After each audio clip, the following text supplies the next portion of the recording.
Hey Familia, Igni here. This video is sponsored by Cygames. Check out the link to download Shadowverse in the video description below. All of the cards in the new Shadowverse expansion, Wonderland Dreams, have now been revealed, so we're gonna go ahead and run through my first impressions on the rest of the card reveals and give my thoughts overall. Flower Princess, 4 play.24. Put 2 fairies in your hand if you have 2 or less neutral cards in your hand. Put a Thorn Burst and 2 fairies into your hand if there are at least 3 neutral cards in your hand. If you don't know, a fairy is obviously a 1 play.11 forest follower. And a Thorn Burst is a 2 play point, deal 3 damage to an enemy. It's a fairy generator, but it's a little slow. On turn 4, it's a 2/4. It doesn't have an evolve effect to swing the tempo around. I don't know if you even run this over EPM, because you could just play EPM, evolve, to get 2 0-cost fairies. The fairies aren't cost reduced, the Thorn Burst isn't cost reduced. This seems a bit slow and a bit too expensive. I don't think it'll be that great. Snow, Whitecat Sage, 5 play.34, gold, neutral follower, fanfare, draw a card, give +1/+1 to another allied follower. Seems alright, because you can buff a minion to trade up. And it draws you a card. Could see play in neutral decks, I wouldn't be surprised, because it does have a pretty good effect. 3/4 for 5 is a little understated, but you do draw a card. Comparable to a Radiant Angel, I guess, but you don't heal from this. Instead, you buff another follower to trade up, so it's more board focused. Of course, it requires you to have a board in the first place, so it's more suited to some classes than others. But yeah, I think it'll see play in neutral decks. Sylvan Elder, Forest Silver, 6 play.45. Ward, fanfare, give all other followers +1/+1 if you have at least 3 neutral cards in your hand. So it's a conditional Sage Commander with Ward and 1 less health. I don't think this is that great, because at the same price you could play Aaron for a Ward and a heal that also gives you an evolve if you play it on 8. The effect is a little too conditional, probably, especially since boards can be cleared pretty efficiently by most classes now. There could be some board flood neutral forest deck, we'll have to see, but it seems underwhelming. Shield of Flame, silver swordcraft spell, deal 3 damage to an enemy follower, deal 6 if an allied follower with ambush is in play. This card is great. This Naruto guy, breathe in some fire with his doggo, and it's gonna replace Whole Soul Swing, I think, in a lot of decks. It deals with Grimnir, which Whole Soul Swing doesn't. And a lot of the time, the 1/1 you get from Whole Soul Swing isn't even that valuable. And if you play something like Vagabond Frog, this deals 6 then. That's really good. Golem Assault, Runecraft, 2 play point gold spell. Put a Conjure Guardian into your hand, enhance 6, put 2 more into your hand, Earthright, subtract 1 from the cost of all Conjure Guardians in your hand. You know, it seems a little clunky at 2, because you put a 2-cost spell into your hand by playing a 2-cost spell. At 6, you put 3. You can play Ancient Alch, though, right? That's cheaper. It consumes an Earthright and puts 3 into your hand as well. But this one has the Earthright subtract 1 from the cost of all Conjure Guardians in your hand, so it would cost 1 play point to play a Conjure Guardian, and that could be good. I don't know, though. It just seems a bit clunky, a bit slow. Say you play Witch's Cauldron on 1, which is one of the new cards, we'll get to it, and then you play this. You get a 1 cost for next turn, but you skip your turn 2. It's a bit slow. I don't think it's that great. Jabberwock, the final legendary revealed. It's a dragon legendary, 8 play.77. Fanfare, destroy all other allied followers. For each follower destroyed, put a random follower that costs more than the destroyed follower from your deck into play. This card's super cool. I don't think it's that good. Like, I really don't think it's that good, because if you think about Dragon, at least as it stands currently, you usually play like, what, 1 or 2 minions per turn at the most. And if you build a deck around Jabberwock, you're gonna have to run like lots of little guys and then like lots of big guys, and then your curve is gonna be all out of whack, and it's kind of strange. And if you're playing standard ramp, you usually don't have a huge board in the first place. You usually have like 1 or 2 minions max. You know what you could do though? You could run like Mega Lorcas with this and summon Stormers after playing your Mega Lorcas. I don't know. It doesn't seem like it's that meta, but I like the effect. If a meta deck comes out of it, that would be pretty funny. And I think it's interesting, so I'm going to be playing around with this one. Skeleton Ogre, Shadowcraft Bronze, 2 play.14. Whenever this follower attacks, use Necromancy 4, gain +2. +0, 4 health is a great stat line. Are you power creeping my Sandstorm Dragon? Hello? It consumes lots of shadows for a +2 buff, which I don't think is worth it, and I don't know if it's worth running over a lot of other 2-drops. The 4 health is nice, but 1 attack makes it like not the best trader. I don't know if it's worth it to spend the shadows on this to make it a good trader. Most of the time it's gonna be just a 2 play.14 pure stats. I guess it's survivable, but there's so many other 2-drops that have a lot of value compared to this one. I don't think it's worth it. Demon Key, Bronze, Bloodcraft, 3 play amulet, countdown 5 whenever your leader takes damage during your turn. Subtract 1 from this amulet's countdown. Last words, at the start of your turn, randomly put one of the highest cost followers from your hand into play. So, keep in mind, it's only during your turn, and no matter how much damage you take, it only counts down 1. So if you play this on 3 and you play Belphegor on 4, it'll only count down 1. It won't reduce it all the way like Mask does. And it also doesn't shield you like Mask does. You still take the damage. I guess the goal is that you like maybe want to pull out your Spawn of the Abyss with this, right? People keep saying you can use this to cheat out big dudes, and I think you can, but it's not going to be as easy as people have been saying. Plus you gotta have the big dude in your hand, and you don't really cheat it out that quickly. Because the countdown is 5, and it only subtracts down 1 whenever you damage yourself. Plus you skip your turn 3 if you play on turn 3, right? I don't think it's gonna be that great. Marsh Hare's Teatime, Haven, 5 play point, countdown for Summon a Tin Soldier, which is a 4-5 with Evolve, deal 3 damage, and evolves to a 5-6. Last words, also Summon a Tin Soldier. This card has some massive potential. You play it on 5, it's not a 5 play point do nothing, because you summon a 4-5 right away. Which you can then evolve on your evolve turn to deal 3 damage, and take board back. And the turn after, you can play Garuda to summon another one. Yeah, this card has a lot of potential. I think this could see play, man. I think I might run this with Garuda. This is great. Master Mage Levi, 6 play point 4/4. It's just like back in the old days. Fanfare, deal 3 damage to an enemy. Earthright, deal 3 damage to all enemies instead. It's Runecraft's gold. Deepest lore, by the way, when you evolve old Levi, he says just like back in the old days, and he becomes a 4/4. And he gives you a Crimson Sorcery that deals 3 damage. Master Mage Levi, he's a 4/4 that deals 3 damage, unevolved. So there you go. There's your immersion. Man, this is some power creep for Disaster Witch. Hey, it's board clear and face damage on a stick. I can't see how this is bad. Dramatic Dragonblader, 3 play point 5/6 ward, summon an enemy dragon, evolve, banish an enemy dragon, keeping the stats. So you play it on 3, you get a 5/1 if you can't remove the dragon via other means, which is unlikely that you can with your 1 and 2 drop. If you play it on an evolve turn, like on 4, and then you banish it, you get a 5/6. That's a higher stat line than usual for turn 4. It's not a gangbuster deal, but it's pretty good. 5/6 or 3. Potentially a good defensive option, but I'm not going nuts over it. Snowfield Warrior, 4 play point 3/3. Forest Silver with Rush. Whenever this follower attacks and destroys an enemy follower, gain +1/+1 if this follower is not destroyed. You lose the presence and the initial attack of Geno, but you gain something that can potentially keep growing if it's not destroyed.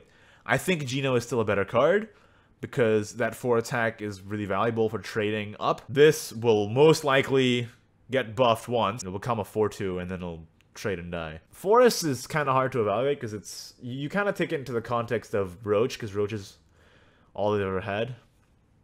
And this is a bit heavy in that archetype, I think. But if you're doing like a tempo deck, this could see play, I think. Yeah, I don't know. I'm kind of underwhelmed. Kunoichi Master, Swordcraft Officer, 5 play point 3/2, ambush summon a Kunoichi Trainee, which is a 2/1 with ambush. It's a 5 play point card, and the sword slot for 5 is really overloaded. You have so many cards in that slot. I wouldn't be surprised to see a couple of Rogue Street decks running with this, but it's hard to find space in the 5 slot, so I think it's kind of just mediocre in most cases. Which is Cauldron, 1 play point.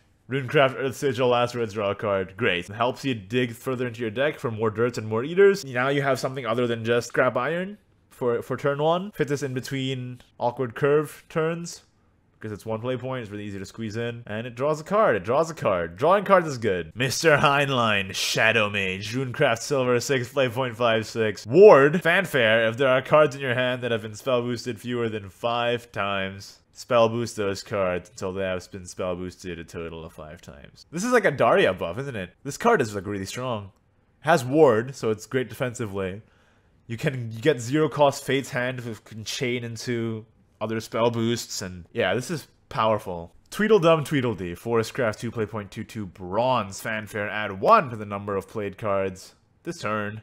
So it counts as 2 cards because there's 2 dudes on it. So you play it and then it counts as 2 cards. It pollutes your Gobu draw, which I think is intentional, because otherwise you'd run this and then play Roach and go ham.